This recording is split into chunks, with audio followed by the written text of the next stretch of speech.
darbas ištisą parą, ištisus metus saugoti mus, kartais net ir nuo mūsų pačių. Mano pašnekovas – Vilniaus apskrities policijos vadovas Kęstutis Lančinskas. Sakykit, ar būtent policijos vadovo postas buvo ta svajonė, kuri jums sukosi galvoje nuo pat vaikystės? Aš turbūt nuliūdinsiu jūs atsakydamas į šitą klausimą, kad policijos vadovo postas tikrai nebuvo mano svajonė nuo pat vaikystės. Aš būdamas vaikas, priklausomai nuo amžiaus, tam tikro amžiaus tarpsnio, turėjau daug svajonių. Paskutinės mano svajonės paaugliškos, tai buvo dvi. Aš labai norėjau būti lėktuvo pilotu, bet ne karinio, o civilinio lainerio pilotu. Ir netgi ruošiausi stojamiesiems egzaminams, bet, sakykime taip, nusprendžiau nestoti ten dėl labai paprastos priežasties. Tais laikais sovietiniais mokytis reikėjo važiuoti toli iš Lietuvos, aš nenorėjau važiuoti iš Lietuvos. Antras dalykas, ten buvo reikalavimas būti jau atitarnavus tarybinėje armijoje. Aš irgi visai to nenorėjau tuo metu daryti. Tai antra mano svajonė buvo architektūra ir iki šiol visai neblogai piešiu. Tai vėlgi buvo mintis tokios, kad stosiu mokytis į architektūrą, bet 11 klasėje, tai yra kaip dabar palyginus 12 klasėje, mano smegenyse kažkas atsitiko ir aš nusprendžiau, kad aš stosiu į teisę. Matot, aš įstojau į teisės fakultetą Vilniaus universiteto, baigiau tos mokslus ir 90 metais atėjau, dar nebaigęs mokslo, atėjau Lietuvos policiją dirbti. Jūsų karjera pakankamai yra spalvinga ir plati. Gal galėtumėt kelis tokius įdomiausius postus pasakyti, kuriuose yra jums tekę dirbti? Tai taip jau susiklostė, kad aš atėjau į policiją iškart po kovo 11-osios, tai po mūsų nepriklausomybės atkūrimo. Ir tuo metu jaunam žmogui iš mūsų kurso aš nebuvau išskirtinis, mūsų buvo daug, mes buvom pilni idealų, pilni svajonių, norėjom dirbti Lietuvos valstybėje, Lietuvai, ir tas buvo ne lozungai, o tai mes jautėm širdim ir jautėm kažkokią pareigą. Ir atėjom į policiją dirbti, taip atsitiko, kad po 2 metų aš laikinai palikau policiją ir išėjau dirbti Užsienio reikalų ministeriją. Dirbdamas Užsienio reikalų ministerijoje vienas iš įdomiausių vietų darbo ir mano patirties gyvenimiškos, tai buvo darbas Lietuvos ambasadoje Izraelyje, kur aš tikrai įgijau didžiulę gyvenimišką patirtį tiek supratimo skirtingų kultūrų prasme, teisinių sistemų, bendravimo su žmonėm įgijau didelę patirtį, tiek ir daug žinių įgijau.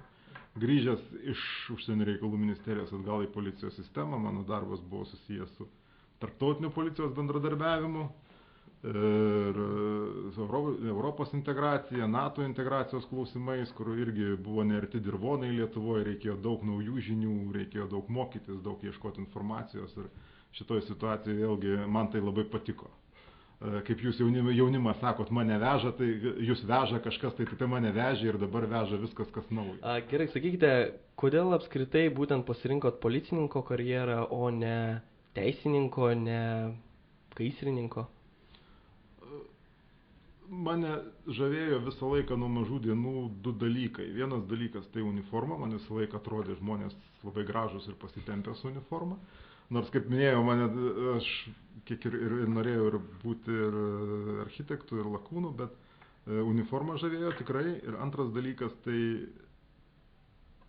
yra noras padėti kitam žmogui. Ir noras padėti ir noras kažkur įlįsti, įsigilinti, kažką padaryti, tas mane ir nugalėjo.